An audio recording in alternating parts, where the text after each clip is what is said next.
Assalamualaikum warahmatullahi wabarakatuh. Pagi ini kita akan belajar kembali tentang novel sejarah.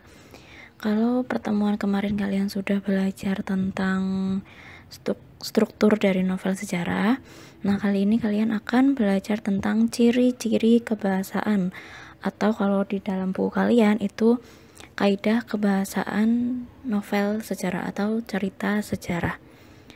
Jadi karena novel sejarah ini termasuk ke dalam karya sastra, jadi kebanyakan bahasa yang digunakan itu bersifat konotatif dan emotif. Konotatif itu apa? Konotatif itu adalah makna kias atau makna yang bukan sebenarnya. Lawan dari konotatif itu denotatif. Denotatif yaitu makna yang sebenarnya. Contoh denotatif. Misalnya ada kata buku. Buku berarti kalau di KBBI yaitu yang berisikan tulisan-tulisan yang dapat dibaca.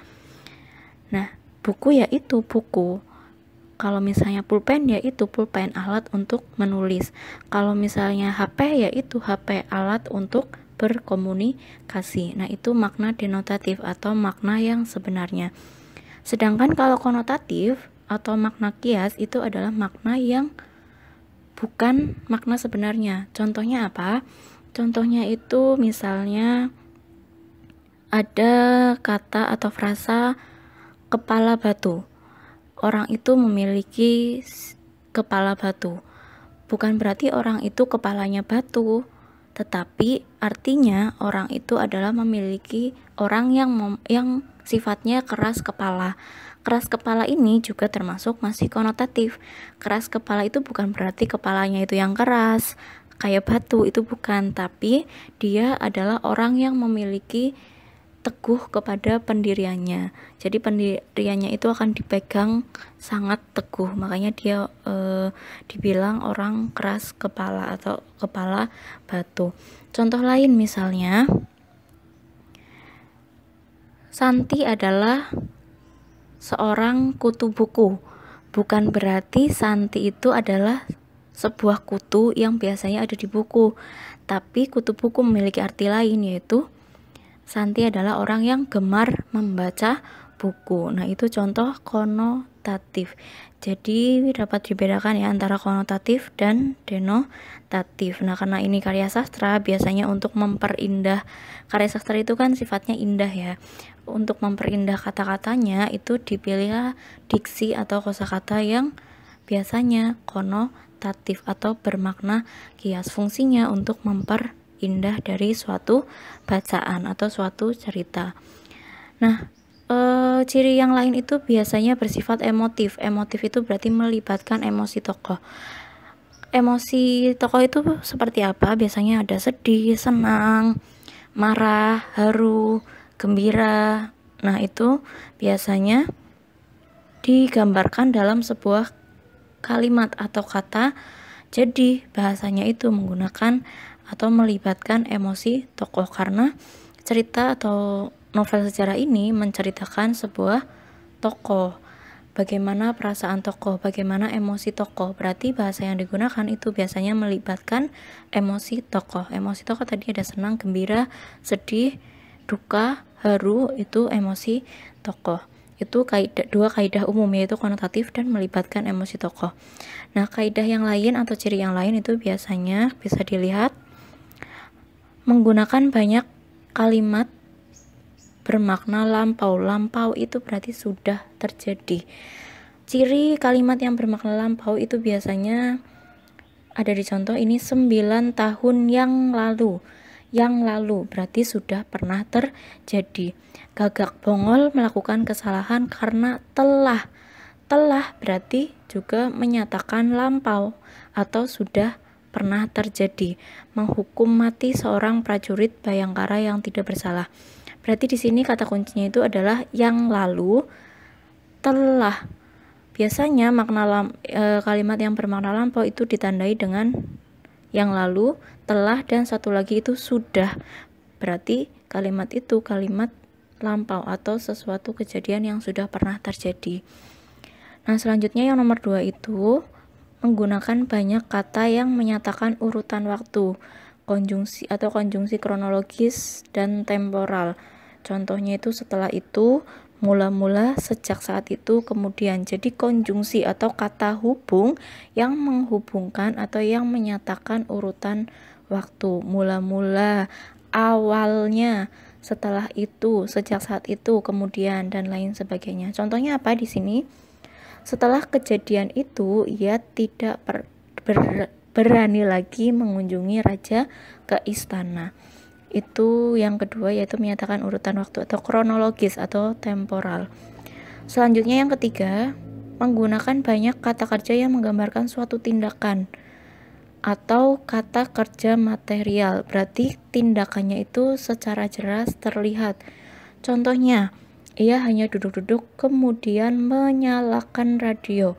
Menyalakan ini contoh dari kata kerja material. Menyalakan berarti orang itu menghampiri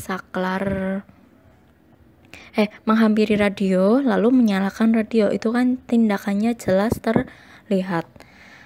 Tidak lama berdiri lagi menghampiri jendela melihat keluar halaman. Menghampiri jendela berarti misalnya dia menyalakan radio di sudut kanan, jendelanya ada di sudut kiri, berarti dia kan jelas terlihat, tindakannya jelas terlihat berjalan ke sudut jendela. Nah, itu termasuk ke dalam kata kerja material. Ia memasang telinganya sampai terdengar langkah kaki istrinya pulang. Memasang berarti dia menguping. Gestur menguping itu bagaimana? Biasanya kuping atau telinganya itu didekatkan kepada arah sumber suara.